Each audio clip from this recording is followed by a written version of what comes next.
I'm Erica. I am going to be sharing some pillow covers with you today. So a couple weeks ago, I did some free motion quilting on a pillow cover. I wanted to share with you how I do free motion quilting on a smaller scale versus like managing a big quilt through your machine. So I shared some pillow covers and I told you I would share them when they are done. So they are done. Here they are. I made one pillow cover for each month of the year, and I'm going to be gifting these just in time for Christmas. So I'm super excited to gift these, super excited to share them with you. Some people in the comments did ask for me to share, and so I'm happy to do that. I am going to turn the camera around and share these with you. If you are interested in a little more detail on how I made these and put these together, I will share that after I share all 12 of these. January,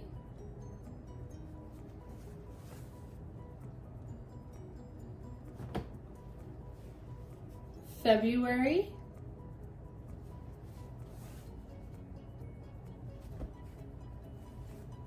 March,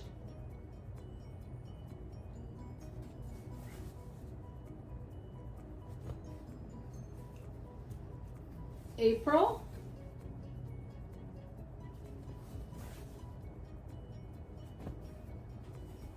May,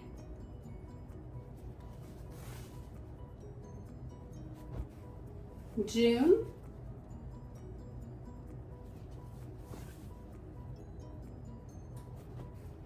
July,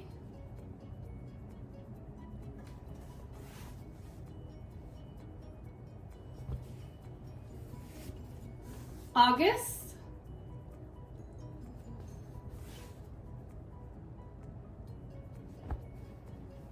September,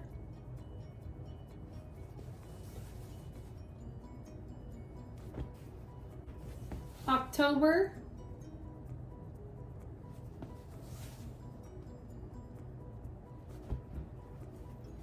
November,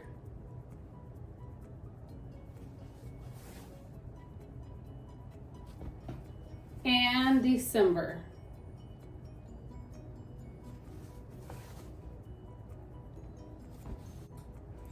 These are some bonus pillow covers I made because my friend's husband does farm. So they have 3 different color tractors. So I made this red tractor,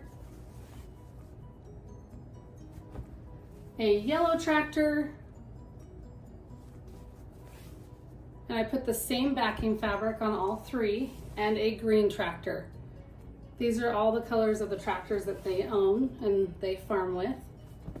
So I wanted to chat with you just for a little bit about making these pillow covers and what I did to make these pillow covers, just to kind of give you some insight.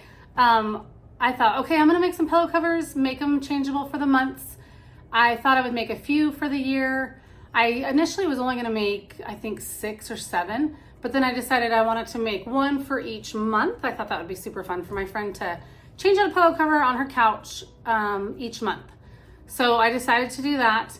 And man, they were a labor of love. I totally enjoyed the process, but it was a big undertaking. I started them in the summer, I believe. It might have been the springtime, but I think it was the summer. And what I did is I went through my scrap bins and I grabbed scraps. So first what I did is I looked at what quilt blocks I wanted to make and I wrote them down. And then I tried to put the quilt blocks kind of in a calendar format. So I listed out the months January through December, and then next to that I wrote down what quilt block I wanted to go with each month. And then I proceeded to grab my scrap bins. I brought them out here to my kitchen table. I went through my scrap bins, and along with my patterns for each one, I went through my, oh, that's my iron. I went through my scrap bins to see if I had enough fabric of each color that the pattern called for. And that's what I did. So that was the first process, is pulling the fabric, seeing what I needed. I did have to go buy background fabric. I needed background fabric for a few of these blocks. I can't even remember now. I've lost track. So anyway, I bought some fabric for the background. Let's see, for the background, and I just want to see. And then all of the backing fabric I had on hand. So I used my scraps for the blocks. I bought some background fabric. I had the backing fabric. So the first step was to list out all the months in the year, list out what blocks I wanted to make for each of those months. Then I pulled out the patterns, I pulled out my scrap buckets, and made sure I had enough scraps to make each of those blocks, or each of these blocks that I wanted to make. And then I started sewing. I got all of the quilt blocks done. Then I cut batting to fit, well, let's back up. I got all of the quilt blocks done, and then I wanted them to fit my pillow. So I wanted each block to be 18 by 18 inches. So what I did is I added, for example, I had this quilt block and I added a border to it to make it fit my pillow form. I sewed each quilt block, all 12 of them, had them all sewed up. I added borders to the ones I needed to add borders to, and that was my background fabric that I purchased. And then I cut out batting squares for each pillow front. So I had 12 pillow covers or pillow fronts, quilt blocks. I had 12 quilt blocks. I had to cut 12 batting squares.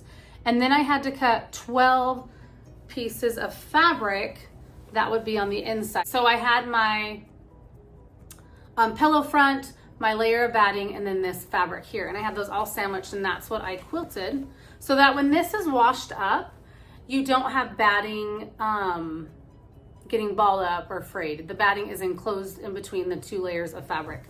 So I cut that fabric, then I took all three of those layers. So I had the pillow fronts, I had the batting layer, and I had the backing layer to that, which is on the inside of each pillow cover. So that's what I'm calling like the backing.